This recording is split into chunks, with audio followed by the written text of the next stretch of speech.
बहुत बहुत स्वागत है आपका पीटीसी न्यूज में। मैं सुमन कश्यप आपके साथ हाजिर आपके सामने हरियाणा की तमाम बड़ी खबरों को लेकर बुलेटिन की शुरुआत करेंगे, लेकिन पहले नजर डालते हैं हेडलाइंस पर। कुरुक्षेत्र के थीम पार्क में वैश्विक गीता पाठ का आयोजन, 18,000 बच्चे रहे मौजूद। कुल 1 करोड़ 38 लाख लोगों ने देश विदेशों से लिया भाग। अनिल विज के आदेशों के बाद दिव्यांगजनों को मिली बड़ी सुविधा, अंबाला छावनी बस अड्डे पर व्हीलचेयर की सुविधा शुरू। दिव्यांगों को बसों में चढ़ने में होगी आसानी। किसानों की दिल्ली कूच पर बोले भूपेंद्र सिंह हुड्डा, कहा कोई कानून हाथ में लिए तो एक्शन लेना चाहिए, किसानों से बातचीत करके समाधान निकालने की जरूरत है। किसानों की दिल्ली कूच पर बोले भूपेंद्र सिंह हुड्डा, कहा कोई कानून हाथ में लिए तो एक्शन लेना चाहिए, किसानों से बातचीत करके समाधान निकालने की जरूरत है। यमुनानगर में प्लाईवुड फैक्ट्री में लग आग, सामान जलकर हुआ राख। सूचना मिलते ही मौके पर पहुंचे फायर ब्रिगेड कर्मचारी, दूर दूर तक दिखाई दे रही थी आग की लपटें।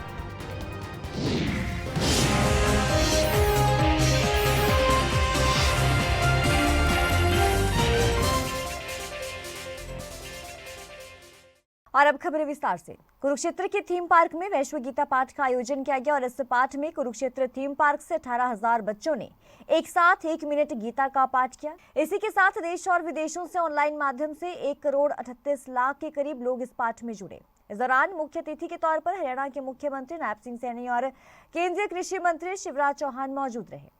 मुख्यमंत्री ने गीता पाठ से जुड़े सभी लोगों का धन्यवाद किया और हरियाणा के स्कूलों में कल छुट्टी की घोषणा की। उन्होंने कहा कि आज सभी स्कूलों के बच्चे इस वैश्विक पाठ से जुड़े हुए हैं और सुबह से यहां पर अभ्यास कर रहे हैं।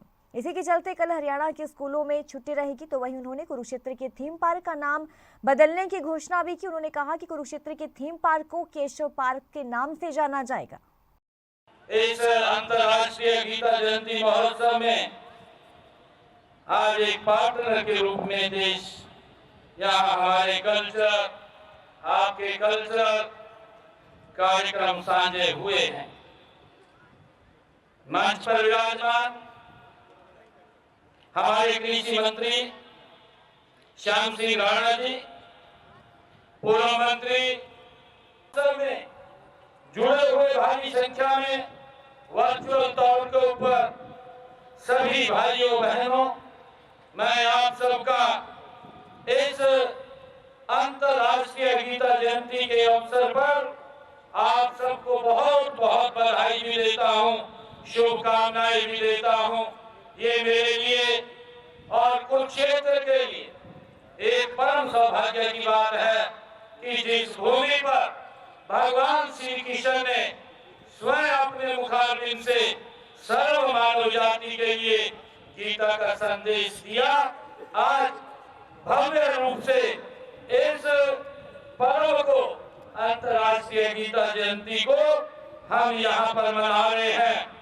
हरियाणा के गब्बर कहे जाने वाले मंत्री अनिल विज जब हर सोमवार को अपना जनता दरबार लगाते हैं। बीते सोमवार को विज के दरबार में एक फरियादी ये फरियाद लेकर आया था कि बस अड्डे पर दिव्यांगों के लिए सुविधा नहीं है, जिसके बाद विज ने तुरंत आदेश देते हुए बस अड्डे पर व्हील चेयर की सुविधा जो है वो शुरू करने को कहा। तभी से लेकर अब अंबाला छावनी बस अड्डे पर व्हील चेयर रखी जाएगी और इससे दिव्यांग लोगों को काफी ज्यादा फायदा मिल रहा है। दरअसल ये लोग अब बस अड्डे पर जाकर दिए गए नंबर पर फोन कर देंगे तो विभाग का कोई भी कर्मचारी व्हील चेयर लेकर उन तक पहुंचेगा। विज साहब के खुले दरबार में माननीय प्रधानमंत्री अनिल विज ने जीएम साहब को आदेश दिए थे कि भाई यहाँ दिव्यांगों के लिए व्हील चेयर होनी चाहिए। जैसे उन्होंने आदेश दिए और बस स्टैंड पे व्हील चेयर आ गई है। यह ऐसा है कि दिव्यांगजनों को बस में चढ़ाते बार बड़ी दिक्कतें होती थी कि उनको गोद में उठाकर बसों में चढ़ाना पड़ता था, बड़ी समस्या थी। जैसे ही व्हील चेयर आ गई है, यहाँ से दिव्यांगजनों को इस पर बिठा के बस में आराम से चढ़ाया और उतारा जा सकता है, जिससे उनको बहुत लाभ होगा। एक व्हील चेयर आई है जी, और एक व्हील चेयर हमारे पास बहुत है। इतने दिव्यांगजन तो आते नहीं, लेकिन एक व्हील चेयर काफी है। अगर फिर भी और जरूरत पड़ी तो और भी मंगवाई जाएगी। ये इंक्वायरी पे रखा दी गई है और यहाँ पर लिखा दिया जाएगा, फोन नंबर लिखा दिया जाएगा कि यहाँ पर व्हील चेयर उपलब्ध है और जिसको भी जरूरत है वो दिव्यांगजन को यहाँ से फोन करेंगे तो हमारे कर्मचारी उसको यहाँ से बिठा के बस में बिठाएंगे और उतारेंगे। कैबिनेट मंत्री कृष्ण बेदी का बजरंग पुनिया द्वारा शंभू बॉर्डर पर जाने के ऐलान पर बयान सामने है। उन्होंने कहा कि बजरंग पुनिया कांग्रेस नेता हैं और उन्हें किसने रोका है, बिल्कुल जाएं वो शंभू बॉर्डर, लेकिन वो एक बार बांग्लादेश में भी जाकर आए जहां पर हिंदुओं पर अत्याचार हो रहे हैं। अब भूपेंद्र सिंह हुड्डा, दीपेंद्र हुड्डा, रणदीप सुरजेवाला, कुमारी शैलजा, इन सब ने तो बोलना बंद ही कर दिया है। अब बजरंग पुनिया ने बोलना शुरू किया है। सुनिए क्या कुछ कहना है कृष्ण बेदी का। जाए ना, कौन रोक रहा? बांग्लादेश भी जाए, शंभू बॉर्डर पे भी जाए तो बांग्लादेश भी जाके आए ना, किसने रोक रखा है? और किसान का कांग्रेस का नेता है बजरंग पुनिया, मैं तो आज पहली बार सुन रहा हूँ। अब हुड्डा जी बोलना बंद करके, शैलजा जी बोलना बंद करके, गीता बुक्कड़ बोलना बंद करके, रणदीप बोलना बंद कर दे, एक वो बोल रहा है। अब देश की सबसे बड़ी खाप है बनैन खाप, जिससे मैं संबंधित हूँ। वहाँ के माननीय राष्ट्रीय अध्यक्ष दादा रघुवीर नारायण जी ने बयान दिया है कि हरियाणा प्रदेश की सरकार और केंद्र की सरकार किसान हित में बड़ा काम कर रही है, इसलिए हम किसान आंदोलन का हम समर्थन नहीं करेंगे। देश की कितनी खापें इस प्रकार का समर्थन कर रही है? किसान कि जितने संगठन हैं वो इसका विरोध कर रहे हैं। अब बजरंग पुनिया जी जाना चाहिए, हम कब रोक रहे हैं? यह देश आज़ाद देश है, डेमोक्रेसी में कोई कहीं भी जा सकता है, परंतु साथ साथ एक गेटा बांग्लादेश के हमारे और कोई पासपोर्ट बनने में दिक्कत हम मदद करेंगे उसकी। तो मैं आपके माध्यम से एक बात कहना चाहता हूँ कि विपक्ष को रचनात्मक भूमिका, सकारात्मक भूमिका निभानी चाहिए, और यदि रचनात्मक और सकारात्मक भूमिका विपक्ष निभाता है तो देश की जनता उसको भी देखती है, सरकार को भी देखती है। और ऐसा नहीं है कि लंबे समय तक हम विपक्ष में रहे, लोगों ने हमें कंसीडर नहीं किया। देश के प्रधानमंत्री चाहे नरसिम्हा राव जी थे, चाहे माननीय इंदिरा गांधी जी थी, नेता प्रतिपक्ष के रूप में हमेशा अटल बिहारी वाजपेयी जी का सम्मान भी किया और उनसे जहाँ जहाँ आवश्यकता पड़ी उपयोग भी किया। तो आज यदि इस प्रकार की विध्वंसक राजनीति यदि विपक्ष करता है तो देश हित में नहीं है। किसानों की दिल्ली कूच पर लगातार उन पर आंसू गैस दागे जा रहे हैं। इसको लेकर भूपेंद्र सिंह हुड्डा ने ये कहा कि ये प्रजातंत्र है, अगर कोई कानून हाथ में ले तो उस पर जरूर एक्शन लेना चाहिए। शांतिप्रिय ढंग से सभी को अपनी बात रखने का अधिकार है। पहले किसानों को ये कहा गया कि वो ट्रैक्टर ट्रॉली लेकर ना जाएं। किसानों ने सरकार की बात मानी। किसानों से बातचीत करके समाधान निकालने की जरूरत है, गोलियां और लाठियां चलाने की जरूरत नहीं है। सुनिए क्या कुछ कहना है भूपेंद्र सिंह हुड्डा का। ये देखिए, प्रजातंत्र है, अगर कोई कानून हाथ में ले तो उनके जरूर एक्शन लो आप, लेकिन अपनी बात कहने का सबको अधिकार है शांति प्रिय ढंग से। पहले इन्होंने कहा कि ट्रैक्टर ट्रॉली मत लेके जाओ, किसानों ने इनकी बात मान ली, तो इनसे बात करके समाधान निकालने की ज़रूरत है।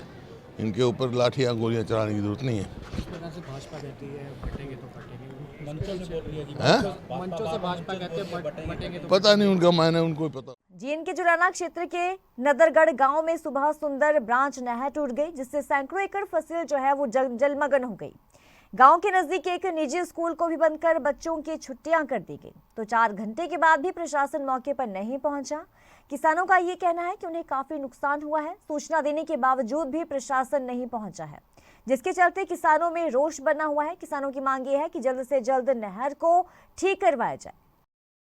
एनआईए ने डबवाली रोड और गांव लोहगढ़ में 2 जगहों पर छापेमारी की। सुबह 5 बजे से करीब 11 बजे एनआईए की टीम ने डबवाली में दोनों जगहों पर जांच की।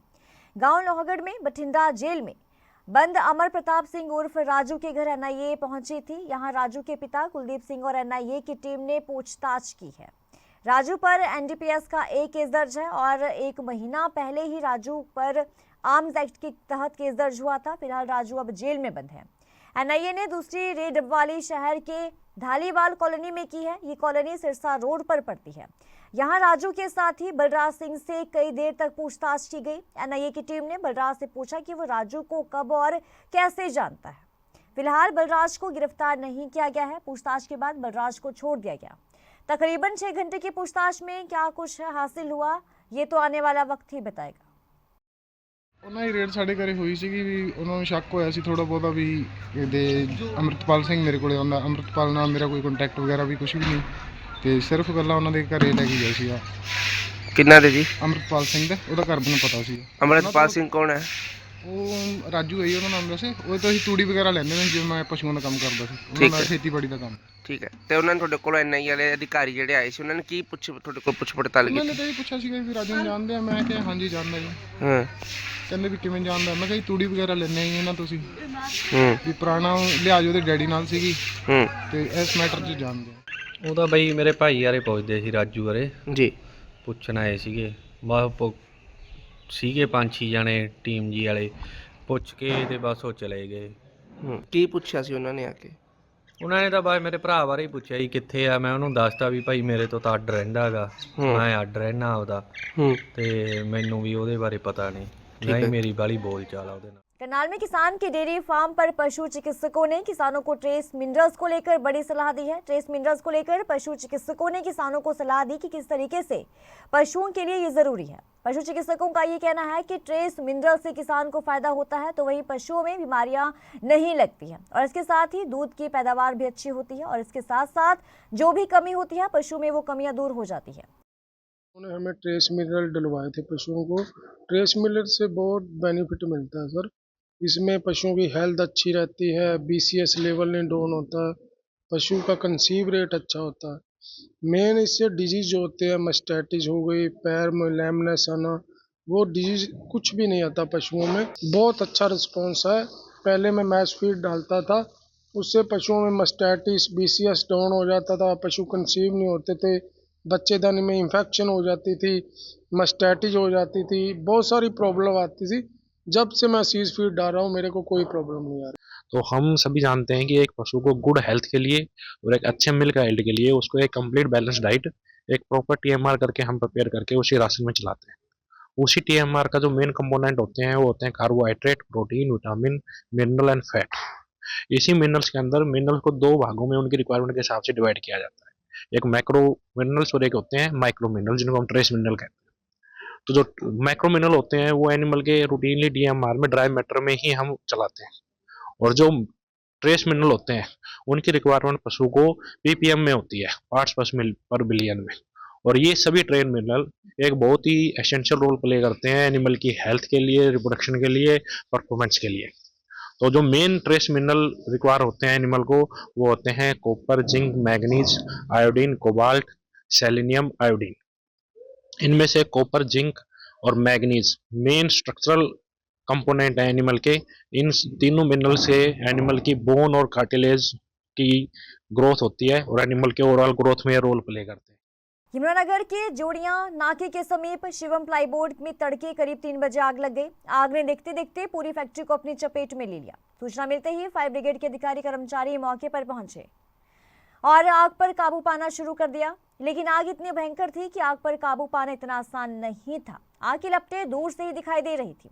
इस आग के चलते फैक्ट्री का एक हिस्सा पूरी तरीके से जल गया और नीचे भी गिर गया, जिसके चलते फैक्ट्री के अंदर तक जाना कर्मचारियों के लिए काफी मुश्किल हो गया था।